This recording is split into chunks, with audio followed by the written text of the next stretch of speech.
नमस्कार दोस्तों, स्वागत है फिर से on the platform of Prashant academy. दोस्तों, मैं आपका मिश्रा सर लेके हाजिर हूँ बहुत ही इंटरेस्टिंग और बहुत ही मजेदार टॉपिक लेके।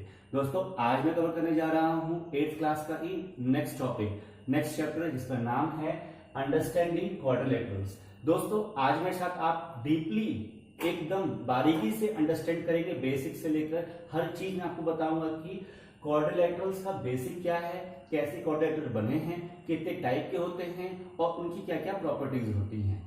ठीक है, तो चलिए हम स्टार्ट करते हैं। और दोस्तों, वीडियो स्टार्ट करने से पहले मेरी आपसे एक रिक्वेस्ट है कि जो भी न्यू लर्नर्स हैं हमारे इस प्लेटफॉर्म पे, प्रशांत अकेडमी के प्लेटफॉर्म पे, तो प्लीज जल्दी से जाइए, चैनल को जल्दी से सब्सक्राइब कीजिए और नोटिफिकेशन बेल जो नीचे है बना हुआ है उसको जरूर प्रेस कीजिए, ताकि आपको हर रोज ऐसे ही मेरे और मेरे कई फैकल्टीज के जो वीडियोस हैं उसकी नोटिफिकेशन आपको सबसे पहले मिलती रहे।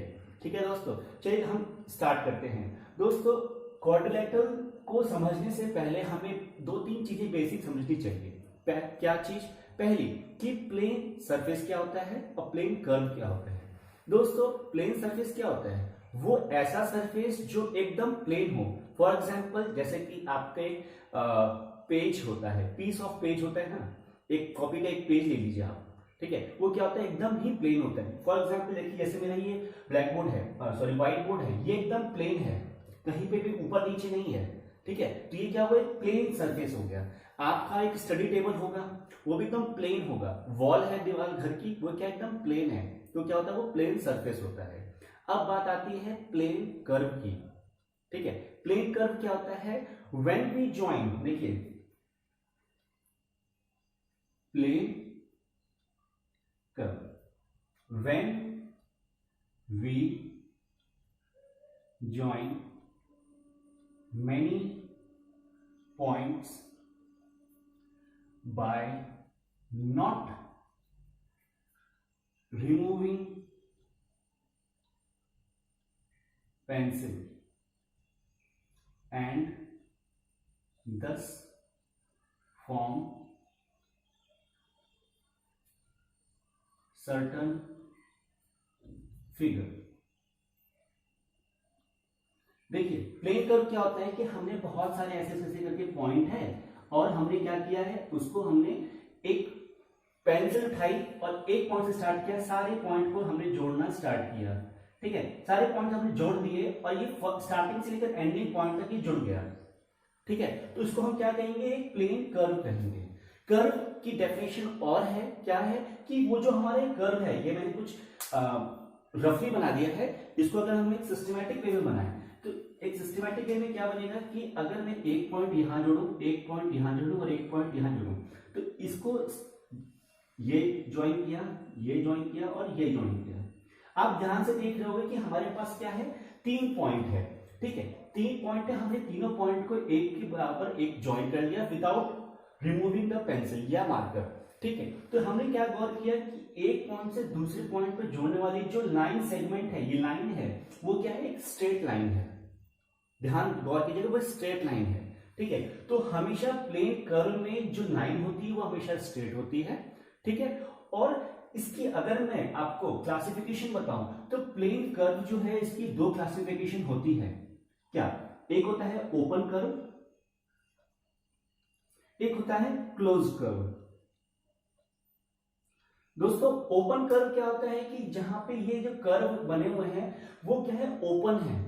लेकिन क्लोज कर्व में क्या होता है? जैसे ये मैंने आपको ट्रायंगल बना दिया, इन्वर्टेड ट्रायंगल है, ऐसे इसका हो गया स्क्वायर हो गया, एक हो गया रेक्टेंगल हो गया, एक हो गया रोम्बस हो गया, ऐसे बहुत टाइप के हैं इसके टाइप। ये क्लोज टाइप के हो गए, जिसमें कि हमारा जो फिगर है, हमारा जो कर्व है, वो क्या है? स्टार्टिंग से लेकर एंडिंग पॉइंट तक पूरा क्लोज्ड है।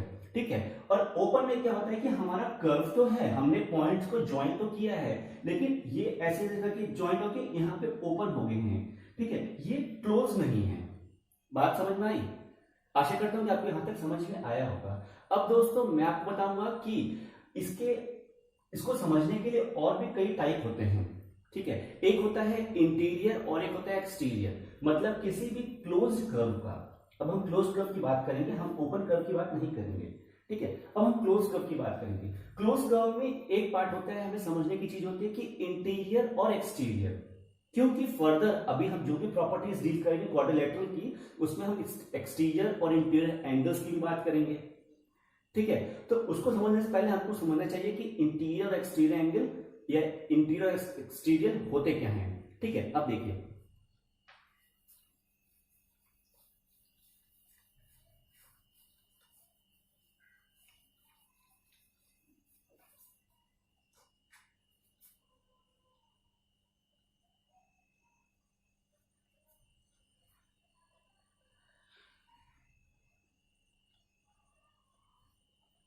दोस्तों, इंटीरियर और एक्सटीरियर, फॉर एग्जांपल अगर मैंने ये फिगर क्लोज कर्व बनाई है, ठीक है, क्लोज कर्व बनाई, अगर मैं इसको यहां पे कुछ देखूं, ये चीज जो मैंने मार्क कर रहा हूं, अभी मैं जो मार्क कर रहा हूं, ये क्या दिखाता है कि इंटीरियर है, मतलब इस फिगर के अंदर का पोर्शन, इस फिगर के अंदर का पोर्शन क्या है, इंटीरियर है। और यदि मैं इसके बाहर एक बाउंड्री ऐसे बना देता हूं, ये बाउंड्री कितनी भी बड़ी हो सकती है, लेकिन इस फिगर के, इस कर्व के बाहर, इस क्लोज फिगर के, इस क्लोज कर्व के बाहर वाले पोर्शन को क्या कहेंगे हम, एक्सटीरियर कहेंगे। फॉर एग्जांपल अगर आप अपने घर के अंदर खड़े हैं, ठीक है, आप अपने घर के अंदर खड़े हैं, तो ये मैं या आप कहां पे हैं, घर के इनसाइड में है तो इंटीरियर में है, और घर के अगर बाहर में है तो क्या है, आप एक्सटीरियर में है। ठीक है, तो ये मतलब होता है इंटीरियर और एक्सटीरियर का समझ जाएगा कॉन्सेप्ट। फॉर एग्जाम्पल अगर मैं आपको क्लोज कर्व लेके बात करूं, तो ये देखिए, ये आता है हमारा क्लोज कर्व हुआ, ये एक स्क्वायर है जिसकी ये साइड, ये साइड, ये साइड और ये साइड क्या है, इक्वल है। तो क्या होगा, जो यहाँ का जो एंगल है, ये एंगल, ये एंगल, ये एंगल और ये एंगल, इसको क्या कहेंगे हम, इंटीरियर एंगल कहेंगे। ठीक है, तो यदि मैं इसको ऐसे बढ़ा दूं, तो ये जो एंगल है, ये एंगल क्या कहेगा, एक्सटीरियर एंगल। क्यों, क्योंकि ये एक्सटीरियर पार्ट से बना हुआ है, ये जो पार्ट है वो एक्सटीरियर पार्ट से बना हुआ है, ये एंगल है, इसको क्या कहेंगे हम, एक्सटीरियर एंगल कहेंगे। ठीक है, आपको इतना समझ में आ गया होगा कि इंटीरियर और एक्सटीरियर क्या होता है किसी भी क्लोज्ड कर्व में। ठीक है, अब बात आती है रेगुलर और इर्रेगुलर फिगर्स की या कर्व की। देखिए, रेगुलर और इर्रेगुलर में क्या डिफरेंस है, आप भी उसको ध्यान से समझिए।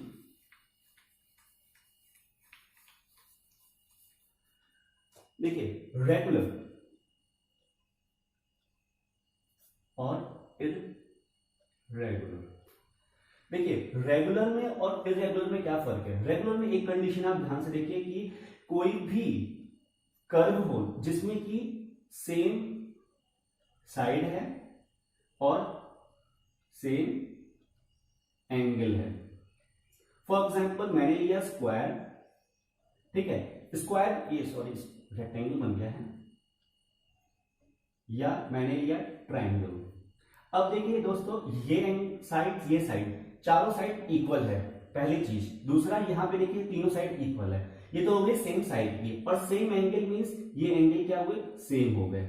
ये इक्विलैटरल ट्रायंगल है, ये इक्विलैटरल मतलब स्क्वायर तो है, ये तो इक्वल होता ही है, तो इसको हम कहेंगे रेगुलर फिगर्स। लेकिन अगर मैं इसकी बात करूं तो ये इसका अपोजिट होता है, अपोजिट होता है। इसमें क्या होगा, रेक्टेंगल आ जाता है। ठीक है, और क्या होगा, और भी कोई सी भी शेप आ जाती है जिसमें कि ये एंगल तो इक्वल है लेकिन साइड्स इक्वल नहीं है, केवल ये दोनों पर्टिकुलर साइड्स इक्वल होती हैं, ना कि चारों साइड्स इक्वल होती हैं। तो रेगुलर और इरेगुलर का आप डिफरेंस आप समझ गए होंगे कि इसमें सेम साइड और सेम एंगल हो, लेकिन इसमें वो चीज नहीं होती है। ठीक है, अब बात करते हैं कि क्वाड्रिलेटरल्स के टाइप कितने होते हैं।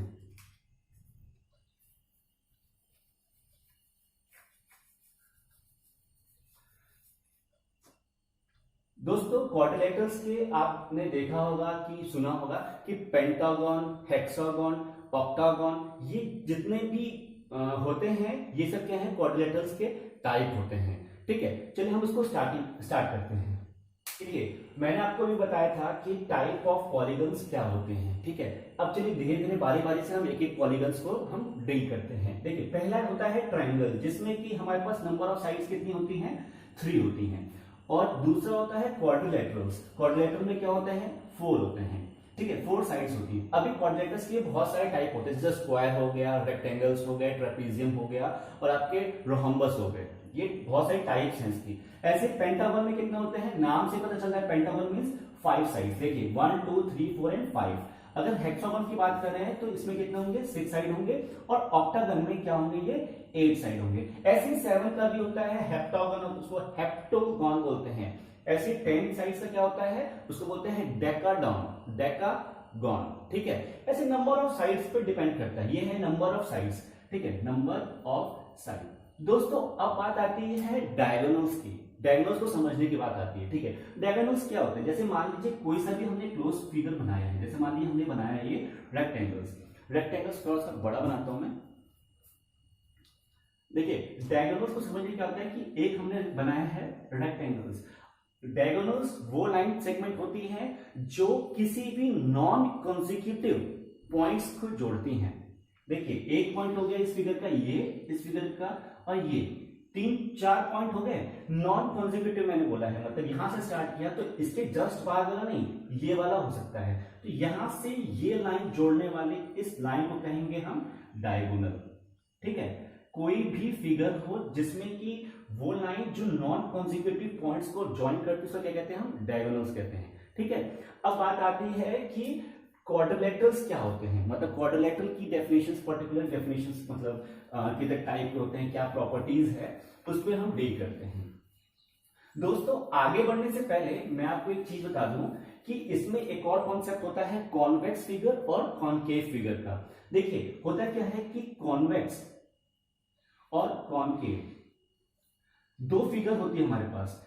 कॉन्वेक्स और कॉनकेव में क्या है कि अगर मेरा कोई ये फिगर है, ठीक है, ये फिगर है, इसको क्या कहेंगे हम, कॉन्वेक्स कब, जब इसका जो डायगोनल है वो अंदर हो, ये एक डायगोनल है और एक ये डायगोनल है, इसका जो डायगोनल मतलब D1 और D2 दो डायगोनल्स हैं वो अंदर हैं, तो क्या कहेंगे हम, इसको कॉन्वेक्स कहेंगे। और कॉनकेव में फॉर एग्जांपल अगर मैंने ये बनाया है ऐसे करके, ये बना दिया, ये भी एक फिगर है लेकिन इसका डायगोनल एक ये पॉइंट हुआ कॉन्जिक्यूटिव में, एक ये, लेकिन इसका डायगोनल वो बाहर आ रहा है, ये D1 यहाँ पे है, तो जिसका डायगोनल बाहर आता हो उसको क्या कहेंगे हम, कॉनकेव फिगर्स कहेंगे, और जिसका डायगोनल्स अंदर आते हैं उसको क्या कहेंगे हम, कॉन्वेक्स फिगर कहेंगे, ठीक है। इतना पॉइंट आपको समझ में आ गया होगा। अब बारी आती है कोऑर्डिनेटर्स के कितने टाइप हो, जैसे मैंने आपको बताया था ना अभी वो चीज। दोस्तों इसी में हम डील करते हैं कि क्वाड्रेटर्स के क्या बोलते हैं, प्रॉपर्टीज क्या हैं, एंगल्स क्या होते हैं, कैसे इंटीरियर एंगल्स होते हैं, कैसे एक्सटीरियर एंगल्स होते हैं। दोस्तों अगर हम क्वाड्रिलेटरल्स की बात करते हैं तो angle sum of angles of, इसको प्रॉपर डेफिनेशन देते हैं, सम ऑफ एंगल्स ऑफ क्वाड्रिलेटरल। देखिए होता क्या है इसमें कि हमारे पास एक इंटीरियर एंगल होता है, एक एक्सटीरियर एंगल होता है, मैंने आपको बता रखा था, ठीक है। तो इसमें क्या होता है n-2 इंटू 180 डिग्री, इसको आप याद रखिएगा हमेशा। ये हर फिगर्स के लिए होते हैं, रेगुलर हो या इरेगुलर हो, ये सारे फिगर के लिए होता है कि इसके सम ऑफ द क्वाड्रिलेटरल एंगल को निकालने का फॉर्मूला होता है, ठीक है। और आप एक चीज और गौर करिए कि कोई भी फिगर हो जिसकी एक्सटर्नल एंगल्स बन रही है, फॉर एग्जांपल अगर मैंने आपको यहां बता दिया ये फिगर है, एक इसको आगे एक्सटेंड किया, इसको आगे एक्सटेंड किया, इसको आगे ऐसे करके एक्सटेंड कर दिया और आगे एक्सटेंड कर दिया, तो यहाँ पे जो एंगल बना रहा है ये वो कोई भी एंगल हो, मान लीजिए A है, ये B है, ये C है, ये D है, तो सम ऑफ एक्सटीरियर एंगल क्या होगा, ये दोस्तों होता है A plus B plus C plus D, और ये इक्वल होता है 360 के। ये आप चीजें गौर कीजिएगा, ठीक है। मैं आपको डीपली मतलब यहां पे लिख देता हूं कि exterior angle some will be 360, ये आप गौर करिएगा, ठीक है, ये आप यहां से गौर करिएगा। और यहां पे क्या है n-2 इंटू 180 डिग्री, ये क्या हुए कि जो है हमारा इंटीरियर एंगल का जो सम होता है, ठीक है। n स्टैंड फॉर क्या, नंबर ऑफ साइड्स, ठीक है, उस क्वाड्रेटर की पर्टिकुलर नंबर ऑफ साइड्स को क्या कहेंगे हम, n कहेंगे, ठीक है। ये बात आती है इंटीरियर एंगल की, और ये बात आती है एक्सटीरियर एंगल की। ठीक है, अब बात करते हैं हम उसकी क्वाड्रिलेटरल्स के में क्या होता है। देखिए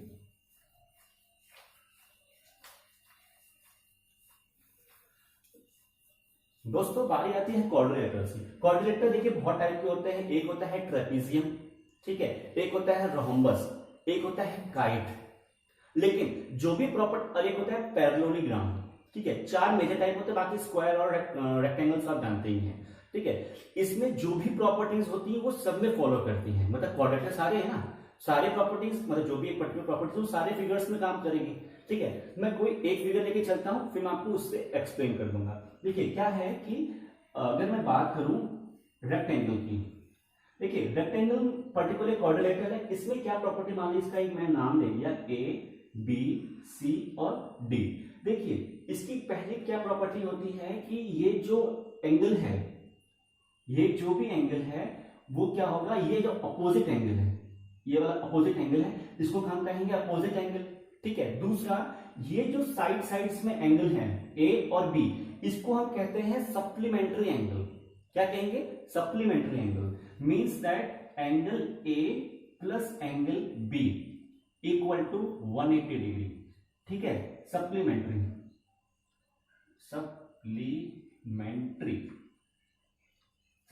एंगल। ठीक है, और दूसरा चीज, ये पहली पॉइंट हो गई। ठीक है, दूसरा पॉइंट क्या हुआ कि ए बी सी डी सारे एंगल्स का जो सम होता है, जितने भी इंटीरियर एंगल है उनका जो सम होता है वो क्या होता है, 360 डिग्री होता है। ठीक है, तो angle A plus angle B plus angle C और प्लस एंगल डी, इसका सम क्या होगा, 360 डिग्री होगा। ये चीज आप गौर कीजिएगा। ठीक है दोस्तों, लास्ट और मेजर चीज क्या है कि जितने भी एक्सटीरियर एंगल्स हुए, यहां जो मैं फिगर बनाऊंगा अभी, कोई भी एक मतलब लाइन, ये वाली लाइन को एक्सटेंड कर दिया मैंने यहां पे, तो जितने भी एक्सटीरियर एंगल है उनका सम भी क्या होता है, 360 डिग्री होता है। ठीक है, exterior angle sum equal to 360 degree.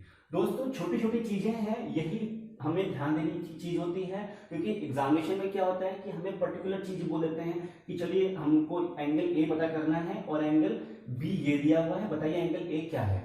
अगर हमें यह चीज पता है तो हम झट से निकाल देते हैं, लेकिन अगर हमें नहीं पता होती है तो हमें क्या है, सोचना होता है कैसे निकालेंगे। लेकिन ये जो प्रॉपर्टीज है, हमने 3 प्रॉपर्टी जो डिस्कस की है, ये प्रॉपर्टी अगर याद है तो आपको क्वेश्चन इजीली सॉल्व हो जाता है। अगर एक्सटीरियर एंगल की बात करें तो अगर हमें 3 एक्सटीरियर एंगल पता है, एक नहीं पता, तो ऐसे क्वेश्चन आते हैं। ओके फ्रेंड्स, जितनी भी चीजें मैंने अभी आपसे डिस्कस की हैं और सारी चीजें मैंने आपको जो डीपली समझाई हैं, आशा करता हूं कि आपको वो सारी चीजें समझ में आई होंगी। और अगर समझ में आया तो प्लीज वीडियो को एक लाइक जरूर दीजिए, ताकि मेरे को मोटिवेशन मिले, मेरे को इंस्पिरेशन मिले। ठीक है, आपके इस लाइक से। और जितना हो सके अपने फ्रेंड्स, अपने कलीग्स में इस वीडियो को जरूर शेयर करें, ताकि वो भी इस क्वाड्रिलेटरल जो चैप्टर है उसको अच्छी तरह से अंडरस्टैंड कर सके। ठीक है, और आपको कुछ भी डाउट होता है इसमें और आप डीपली नॉलेज चाहते हो तो प्लीज कमेंट सेक्शन में जरूर मेंशन कीजिए, ताकि हम लोग भी उस चीज के लिए एक नया वीडियो भी आपके ला सकें। तो प्लीज आज के लिए बस टेक केयर, बाय बाय।